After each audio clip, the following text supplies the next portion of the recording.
This is a re-recording because I initially decided to record the video through my tablet's camera. I've now decided to do it through Mobbyzan.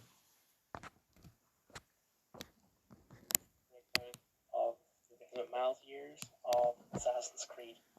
This breakdown is going to be very different from the Danganronpa one. The Danganronpa one was very simple because literally all I had to do was look at the 4 dummies doc that I had on my phone, read it, and then summarize it from memory. But this is different because there's no list of everything. I've looked everywhere, Wikipedia, a bunch of different book websites, and no. So I'm going to do the Desmond Miles years, then from 2013 to 2016.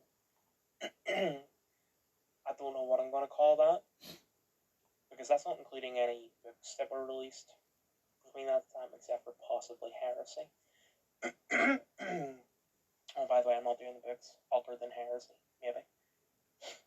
But just the Wikipedia calls these characters Subject 1 from Liberation, Noob from Black Flag, Numbskull from Rogue, and the Initiate / Helix player from Unity and Syndicate. Basically, I'll recap Liberation to Syndicate, but I don't know what I'm going to call that. And then there is the Lila series, which is Origins Odyssey, and 99% Valhalla. Then I'll do something else for all the other stuff. Oh, and from Liberation to Syndicate, I'm probably also going to include the movie. But anyway, start off with Assassin's Creed. Desmond Miles, a bartender who ran away from his family because he believed that they were crazy, because they were part of what he thought was a cult known as the Assassins, and a big pharmaceutical company known as Abstergo, which the modern day equivalent would probably be Pfizer. Abstergo are aware of Desmond's, they're aware of the Assassins, the fact that he is the descendant of Assassins. He is the descendant of Altair ibn La'ad, who was a member of the Assassins in the Third Crusade, who stumbled upon a mythical object that I don't remember the name of. I'm sorry. So they kidnap Desmond and they stuff him into this machine called the Animus. What the Animus does is that it looks at your DNA, and for your DNA, allows you to relive the memories of your ancestors. So, and this was quite a risk, because the Animus had been used 17 times before that. Subjects 0 to 16. They all failed. Desmond is subject 17. Subject 0 was a woman who tried to use the Animus while pregnant. But doing that just led to the baby's premature birth, and then it died, and the woman died as well. Subject 16 is... but Abstergo doesn't know this, but they tried to use 16 to access the memories of Aylar, Altair, or another assassin you'll get into later. But the goddess, made a deal with 16. So his body died, but his mind remained trapped in the Animus. And he was set to wait until Desmond came to him. But I'll get into that later. So, Desmond is stuffed into the Animus to relive the memories of Altair, and it succeeds. He relives the memories. Altair was a top assassin who became a bit cocky and wanted to kill his enemy, who is a member of a group known as the Templars. The Templars still exist in modern day, but they are Abstergo.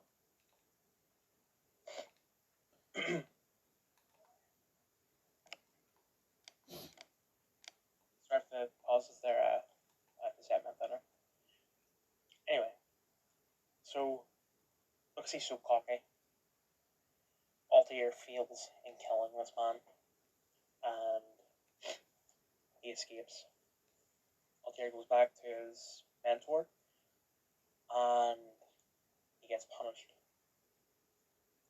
His rank is removed, all his weapons are removed, bar the bare necessities, like, his sword, basically. And he is sent all across the Holy Land, or whatever it's called, to kill these Templar targets. And he does. And the last one he kills leads him to this artifact.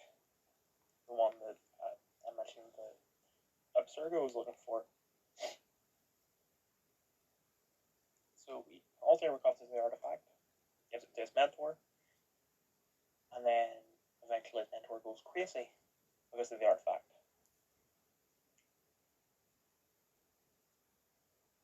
I just realized that the artifact is the Apple of Eden.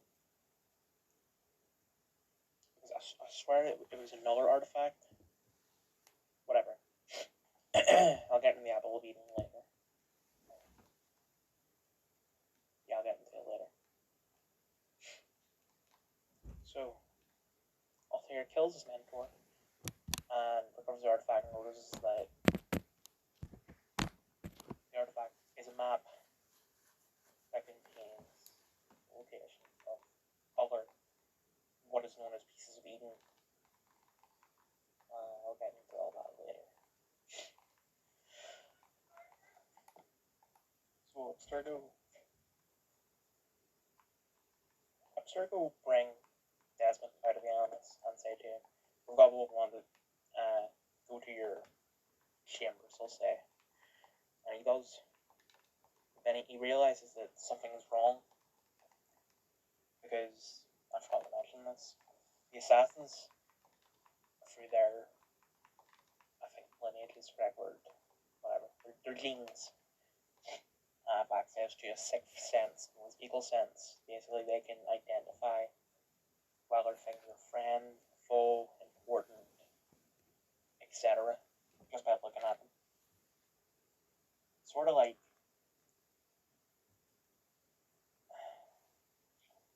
it's sort of like a godly version of Detective Vision from Batman Arkham. Anyway, so the Animus does this thing called the bleeding effect, where say you go for the Animus as a person who is really good with guns, and you aren't really good with guns. And you're in the Animus, this triggers something called the bleeding effect, that I think I already said that, but whatever, where you are suddenly able, be good with guns. So Desmond, the bleeding effect triggers eagle vision and notices that there's a bunch of blood stains on the wall from subject 16. Endgame. AC2.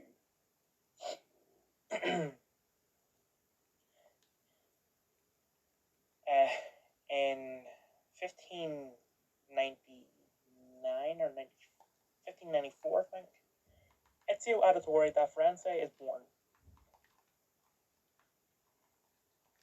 at least that's what Desmond saw. Then he gets pulled out of the animus.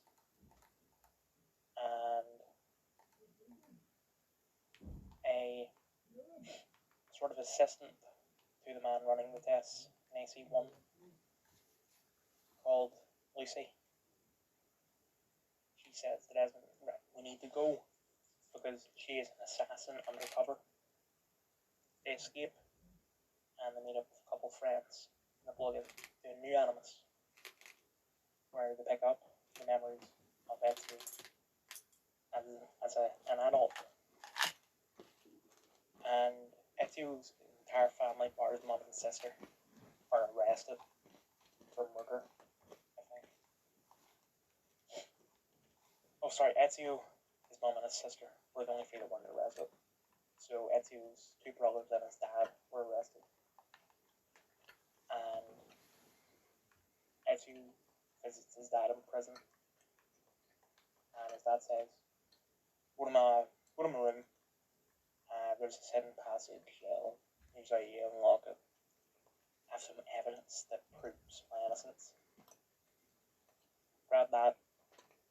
And my armor, my sword.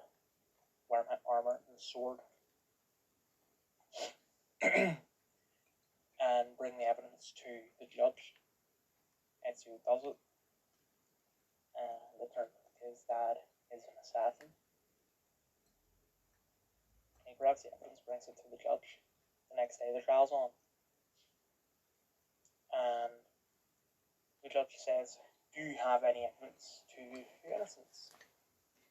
Ezio's dad says, yes. My son gave it to you last night. The judge says, no, he didn't. I haven't seen your son in years. Since there is no evidence, the three of you are guilty and will be executed now.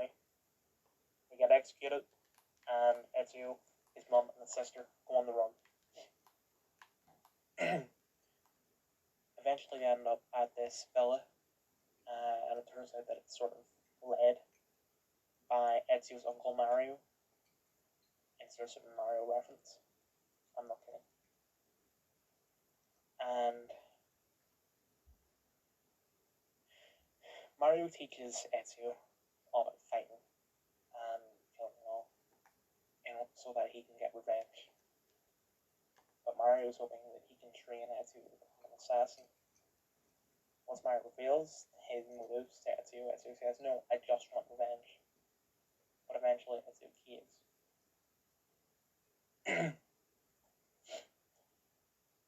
So they untangle a conspiracy. It goes all the way up to a man known as the Spaniard, Rodrigo Borgia. And Ezio attempts to kill him, but fails because Rodrigo has the Apple of Eden. Okay, we'll do it later. And it's at that point that the assassins decide that Ezio is ready to become an assassin. So we'll make him one.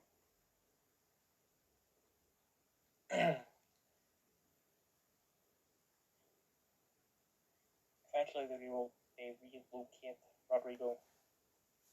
Turns out that he is in Rome on his way to become Pope. And Ezio goes to Rome and eventually finds him, gets close to killing him before deciding, no, I'm not going to kill him. Also, with his position as Pope, Rodrigo gained access to another piece of Eden that became combined with the Apple of Eden to unlock a sort of tomb within, I don't remember what the name of the place, Vatican City, that's it, tomb in Vatican City, or just the Vatican, and that contained the goddess Minerva. Minerva gives a warning to Desmond, because Minerva's a goddess, she knows that this is happening in the future. And that's the end of AC2, but there's a series of collectibles and once you gather them all, you get access to this video. I really should have done this free mobbies in. I have an idea. I know people are going to come cringe for this, but I'm going to try and do this while playing Among Us. The reason why I'm playing Among Us is because I want the platinum for it on PS4. For the Xbox players out there, a platinum is when you get all the trophies. Anyway. Also, YouTube, don't take me down for nudity on this. This isn't nudity. This is what happens when you pick up all the collectibles.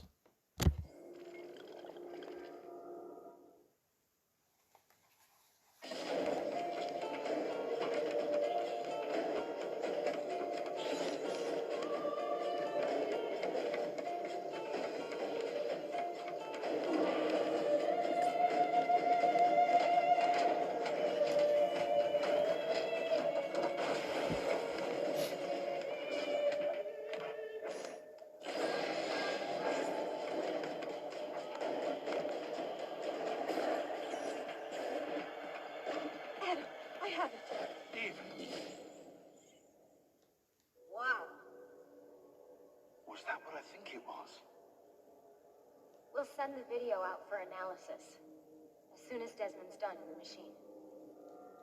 You okay? He'd be able to explain the whole thing to us. If only we could ask him. So, yeah. What it is that all the gods exist. Greek gods, Norse gods, don't know about the contemporary gods, because they wouldn't really do that. But back on topic, they're all real, and they created these things known as the pieces of Eden in order to control the humans. So the Apple of Eden is a sort of hypnosis tool to make the humans bend to their will. That's what you saw. You saw the humans working. Adam and Eve stole the apple, and that's how she was able to break away from, from her mind control. Yeah. Anyway, so next up. Oh, and this all. Hold on, where's my phone? This all takes place during the Italian Renaissance. Anyway, also I forgot to mention that Altair did appear in two spin-off games, Altair's Chronicles and Bloodlines, but Desmond has nothing to do with those, so I'll cover them in a different video. Anyway, so next up is AC Brotherhood, which picks up where AC2 left off. Desmond has moved to the villa where Mario was, and that's where they've set up. So, after deciding not to kill Rodrigo, Ezio returns home to the villa and takes a rest. But almost immediately it gets attacked by Rodrigo's son, Cesare, and Cesare kills Mario. Most of the people from the villa were able to escape through a secret passage at the end of the villa, but Ezio stayed behind to make sure that everyone escaped and ended up getting hit. He tried to escape on his horse but ended up passing out, but he was recovered by a person in Rome. So he's in Rome and he's trying to kill Cesare. There's not much to talk about AC2. There are multiple assassination attempts from Ezio towards Cesare, multiple assassination attempts from Ezio towards Rodrigo, multiple assassination attempts from Rodrigo to Ezio, multiple assassination attempts from Rodrigo to Cesare, multiple assassination attempts from Cesare to Ezio, and multiple assassination attempts from Cesare to Rodrigo. Yeah, yeah. Um, and that's basically the entire game. I know I made it sound crap, but it really isn't. So Cesare ends up killing Rodrigo, and then Ezio kills Cesare. But after killing Cesare, Ezio he hides the Apple of Eden in the Roman Colosseum. So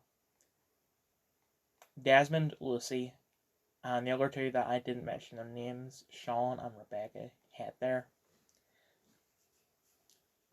Desmond picks up the Apple of Eden, but the goddess Juno freezes time and forces him to kill Lucy, and then he falls into a coma. Also, once again, there was a similar collectible in Brotherhood, and this is what happens when you pick up all of them.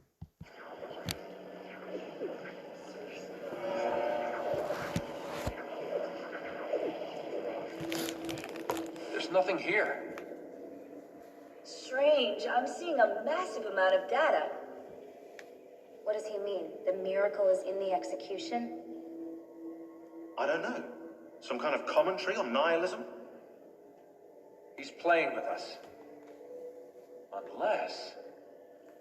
It isn't a video. Hang on. Launch it yourself when you're ready.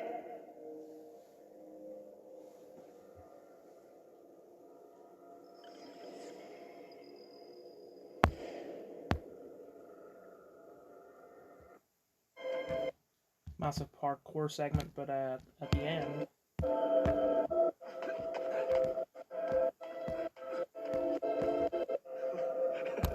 Tendons. Compiling subsystems. Infrastructure. Tendons. Heart. Voice. Subject 16. Yes. Yes.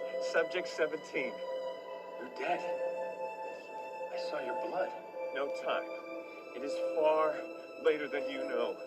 Too late to save them. Who? She is not who you think she is. Everything you hope to become, everything you hold dear, it's already gone. Explain. Please. Eden. In Eden, find Eve. The key, her DNA. Tell me. I cannot.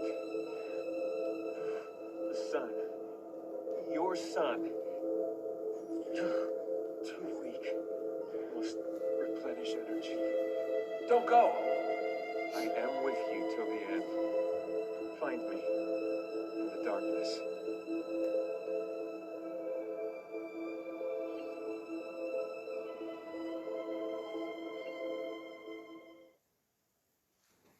big thanks to PHNX on YouTube for the footage for that, and big thanks to Capukeki88 for the footage for the AC2 truth. But I don't know what to say about that, so I'll get into it later. Because next up is Assassin's Creed Revelations. So,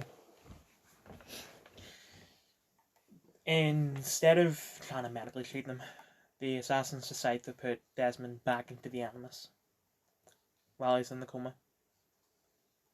And that is exactly what Juno wanted, because once Desmond comes in the Animus, he doesn't come in as Ezio, he comes in as himself, and he meets Subject 16, but in a more human-like form, you know, the way that he actually looked. And they start talking, and eventually, you know, the Animus allows Desmond to continue living through Ezio's memories. Although, instead of picking up immediately after Brotherhood. It picks up about 10 or so years later. And Ezio has decided to visit Masyaf, which is where Altair was. But it turns out that it was overtaken by the Templars already. So the Templars are easily overpower him. Because at this point I think he's in his 60s. 50s or 60s. And they capture him, but he escapes. And he kills the man responsible. And the man drops an item. And through that item, Ezio realizes that he has to travel to Constantinople, or Constantinople, I don't remember how you pronounce it. I haven't played Revelations in a while. So, Revelations takes place during the Ottoman Civil War. And he meets up with the assassins there. And he's on the search for these sort of disc-like things. And every time he finds one, it triggers a memory from Altair. And these memories cover a vast distance from the Third Crusade to the Mongol invasion of the Levant, where Altair decides to burn his mentor's body because that was the way that they did it back then. But Altair's mate thinks that that was a mistake, that was the wrong thing to do, and actually believes that Altair went crazy from the apple, so decides to take it off him. But he ends up going crazy. And the apple sort of launches an attack on everyone in Masyaf, so Altair has to step in and stop it, because Altair has the ability to control the apple. He can still be affected by it, like prolonged use will kill him, but he just won't go insane. So that was the first memory. I'm not going to go across all the memories because most of them don't really have any story importance. But eventually Altair meets a Templar woman and they fall in love. She quits the Templars, he quits the Assassins, but because he's married to a Templar, he gets kicked out of Masyaf. And it starts this whole sort of political drama. I feel like this Romeo and Juliet is sort of what it's like. But anyway, eventually his wife gets killed, and Altair launches an attack on the corrupt assassins with his son, and eventually kills the current mentor, who is the guy that took the apple off him after he burned his old mentor's body.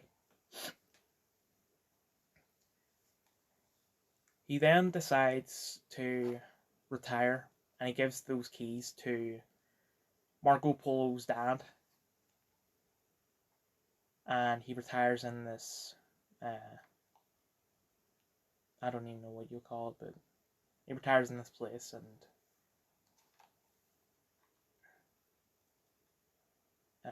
sorry.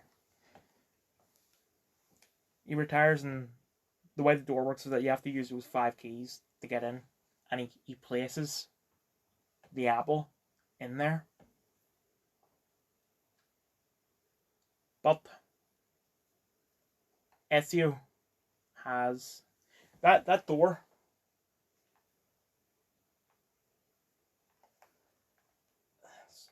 I need to stop playing Among Us while talking. The door was locked even when Ezio got there, because they were trying to dig free instead of going through the process of finding the keys. Well, sorry, they were looking for the keys and they were all close to getting all of them, but you know, the Templars have always been lazy bastards. But anyway, So, what I'm trying to say is that there's actually 2 apples.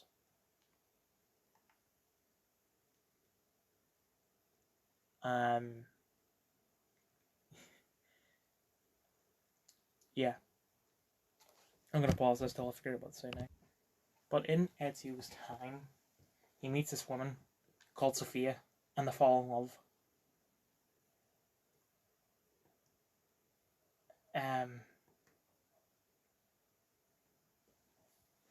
So once Ezio has all the keys, he heads to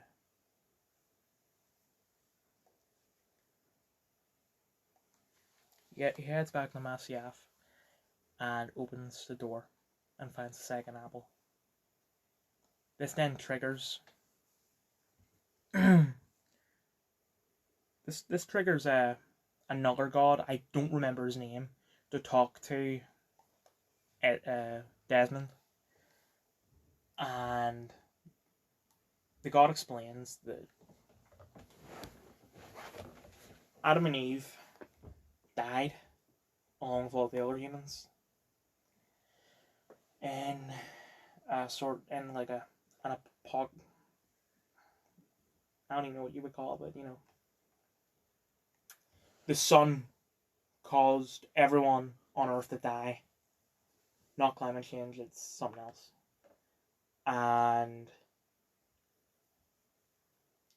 But Adam and Eve's child lived because another piece of Eden is called the Shroud of Eden, and it heals. They used the Shroud of Eden as a blanket to wrap the baby in, because it was a baby at the time, and the Shroud was able to prevent the child's death. I don't understand how one child was able to repopulate the Earth, but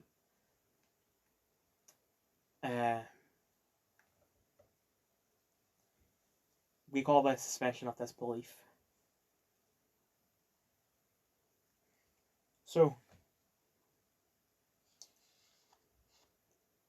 the Animus starts crumbling because of the overflow of data. And once again,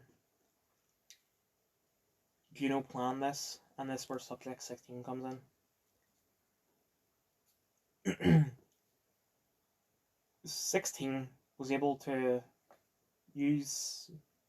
He was able to provide a distraction for the Animus, because he is a piece of data, technically, and he's able to distract the data that's going to kill Desmond, or at least kill his mind.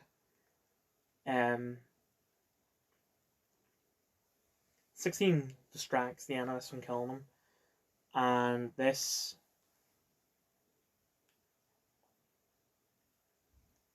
I'm very sorry for getting distracted all the time.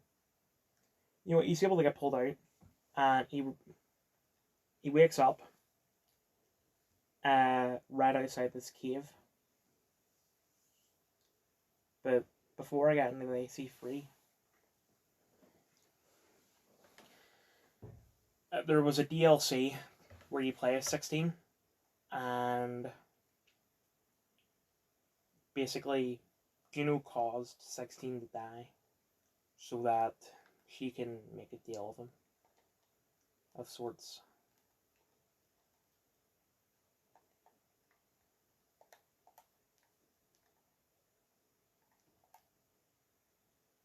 I'm sorry. So he would make sure that Desmond lived. That's it, basically. You'll understand at the end of AC3.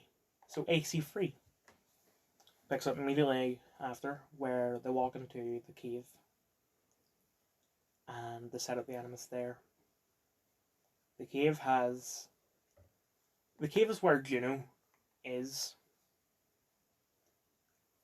but there's also something else that they need that's in the cave where Juno is, but they need this key, And the last person to ever see this key is Hafen Kenway. So they pick up in the French and Indian War, and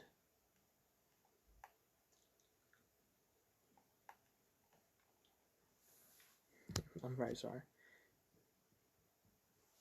So Hafen is a British person who was sent to America to help out there, and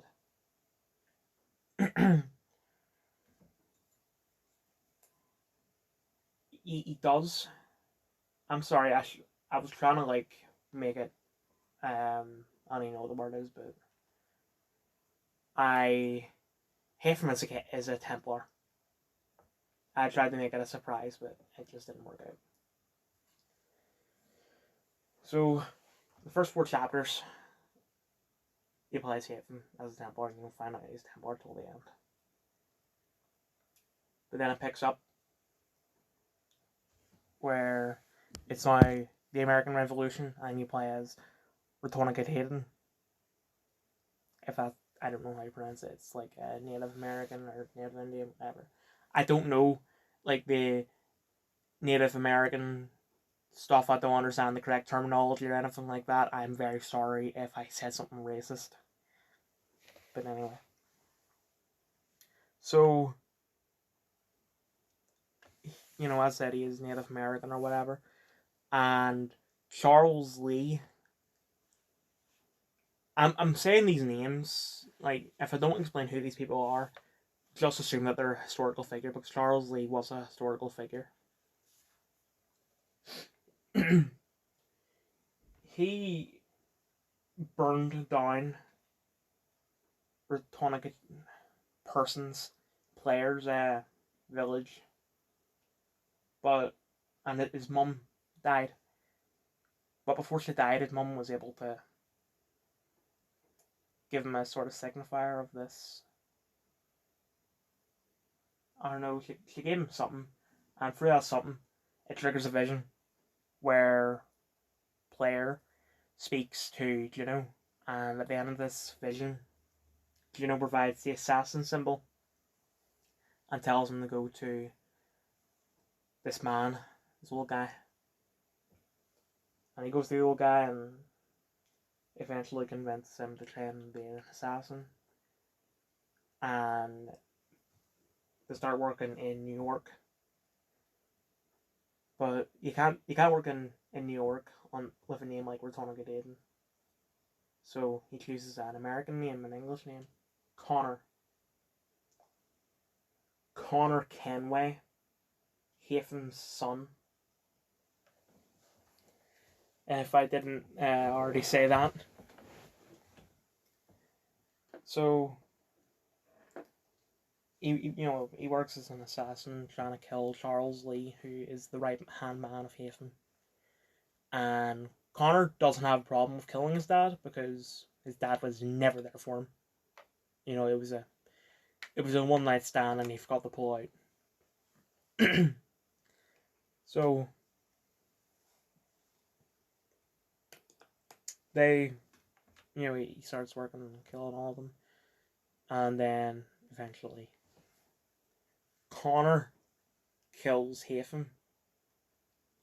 But before Hafen dies, he gives Connor the key that Desmond's looking for. And at the very end, Connor buries the key near the mansion where the old man lived. So Desmond goes there, and it's still there. Bring it back to the cave, and meet Juno. I hope I don't get copyright for showing all this footage.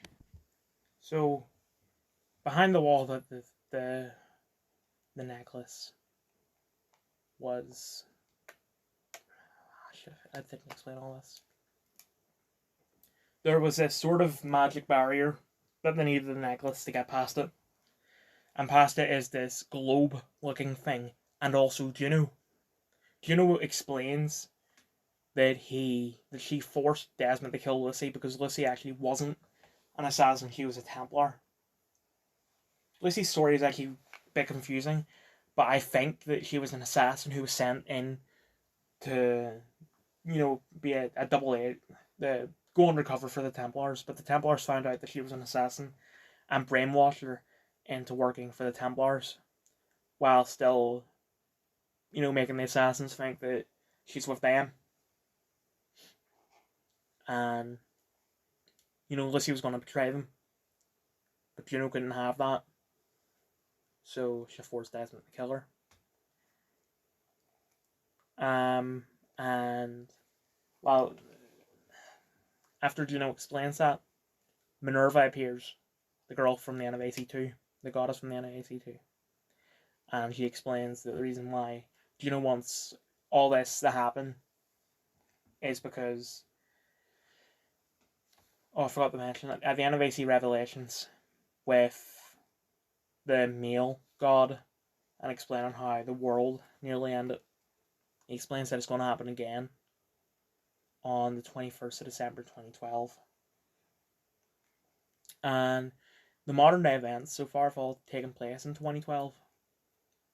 And it's coming close to this apocalypse. So, Minerva explains that they have a choice.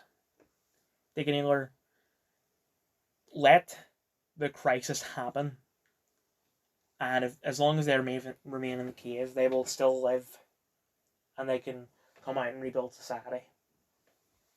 Or they can touch this global thing, and it will prevent it from happening, but it will free Juno. And Juno wants to... And if you've seen when I was looking at those AC theories back at the end of 2020, start of 2021, you'll know that Juno is evil. She wants to enslave humanity, bring them all to this place called the Grey, and basically continue on from what the gods were doing prior to the original crisis.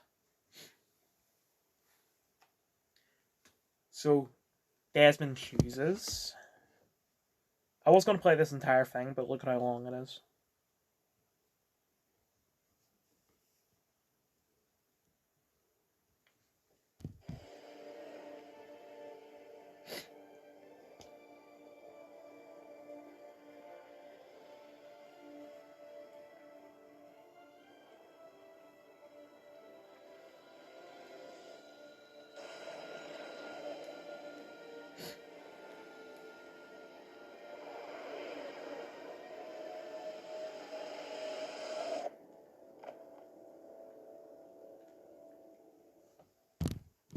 Yeah, I forgot to mention that dodging the globe would also kill him.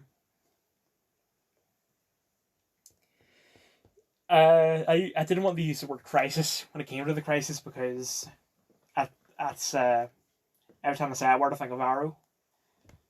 But now I'm thinking that Desmond made the ultimate sacrifice, but actually he didn't, because I disagree with Desmond. I think we shouldn't have touched the globe. Let 7 billion people die and restart because of how evil Juno is. So yeah, that's a breakdown for the Desmond years. But stay tuned.